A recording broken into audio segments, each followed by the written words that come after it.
خدارا اور میں عاملین سے بھی ہاتھ جوڑ کے کہتا ہوں، لوگوں کو دقیانوسی مت بنائیں، ان بیچاروں کو وسوسوں کا شکار نہ کریں۔ ویسی لوگ دین سے دور ہیں، نہ قرآن کے قریب آتے ہیں نہ حدیث کے، اور آپ نے یہ وسوسے ڈال کے اپنی ضنی چیزوں سے لوگوں کو ایسے قطعی طور پہ آپ بیان کرتے ہیں جیسے سارا علم غیب آپ کے ہاتھ میں ہے، اور لوگ بیچارے پریشان ہیں۔ مجھ سے پوچھئے، میرا موبائل بھرا پڑا ہے، کہیں شوہر نے بیوی کو مار دیا، کہیں طلاق دے دی، کہ جی فلاں عامل نے کہا تھا تو نے جادو کرایا۔ اتنی خرابیاں پیدا ہو رہی ہیں۔ اللہ، تقدیر الہی بھول گئے لوگ، اللہ کی رضا پہ راضی رہنا، صبر و تحمل کرنا، اللہ تعالیٰ کی طرف سے امتحان، دنیا میں آمد کا مقصد سب بھلا دیا۔ جادو ہے، ٹونا ہے، نظر بد ہے، کوئی تمہارے پیچھے لگ گیا ہے، بندش ہو گئی ہے۔ انہی میں پڑھ کے آدمی خدا کو بھول گیا، رسول کو بھول گیا۔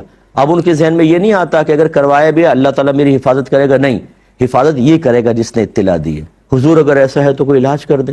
وہ کہتا ہے لاؤ میں کرتا ہوں۔ اپنے وہ دھندا شروع ہو گیا صاحب، ایک دفعہ، دو دفعہ، تین دفعہ، پھر جب وہ آ کے دوبارہ کہتے ہیں کہ جو تو علاج ہی نہیں ہوا، پھر وہی طبیعت خراب ہے، اصل میں تمہارے اوپر بہت زیادہ بار بار کروایا جا رہا ہے، میں تو کاٹ دیتا ہوں پھر کروا دیتے ہیں، میں کاٹ دیتا ہوں پھر کروا دیتے ہیں، تم پر جنات ہیں جی اتار دیں، اچھا ہاں اتار دیے جاؤ، پھر آگے جی وہ تو پھر تنگ ہو رہا ہے۔ وہ اصل میں پورے قبیلے ہیں تمہارے پیچھے، ایک نہیں ہے، پورے قبیلے، میں نے 10 کو ہٹاتا ہوں 20 اور آ جاتے ہیں۔ تو جو یہ وسوسے ڈالتے ہیں بعض کو پھنس جاتے ہیں بری طریقے سے، پھر جب خود علاج نہیں کر پاتے بولتے ہیں ہمارے پاس ہمارا علاج نہیں، کہیں اور جاؤ، روڈلی رویہ کر دیتے ہیں۔ پہلے تم نہیں تو وسوسے ڈالیں، ان کو تباہ کر دیا آپ نے۔ بعض بچیاں مجھے باہر سے کہتی ہیں صاحب 20 سال ہو گئے مجھ پہ جادو ٹونا، میری زندگی حرام ہو گئی۔ او بھائی کس نے بتایا آپ کو جادو ٹونا؟ فلاں عامل نے کہا تھا۔ اب یہ بڑے بھولے بھالے جادو کرانے والے، کبھی آنکھ پھڑکا دیتے ہیں، کبھی ہاتھ ہلوا دیتے ہیں، کبھی سینڈل ٹوٹ جاتی ہے۔ ارے بھائی جان سے کیوں نہیں مروا دیتے وہ ڈائریکٹ؟ اتنی بات سمجھ میں نہیں آتی کہ جادو کروائے، میری آنکھ پھڑک رہی، عامل نے بتایا ہے میرے۔ اب اندازہ کرو وہ آنکھ پھڑکوائے گا خالی آپ کا دشمن؟ اللہ تعالیٰ رحم فرمائے۔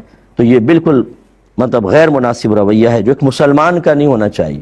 میں نہیں کہہ رہا ہوں کہ مسلمان نہیں رہے، معاذ اللہ، یہ نہیں، مسلمان کا ہونا نہیں چاہیے۔ ہم ماشاءاللہ الحمدللہ ہم اپنے رب پر ایمان رکھتے ہیں، کائنات کا ذرہ ذرہ اللہ کے دست قدرت میں ہے، اللہ کی مرضی کے بغیر پرندہ پر نہیں مار سکتا ہے۔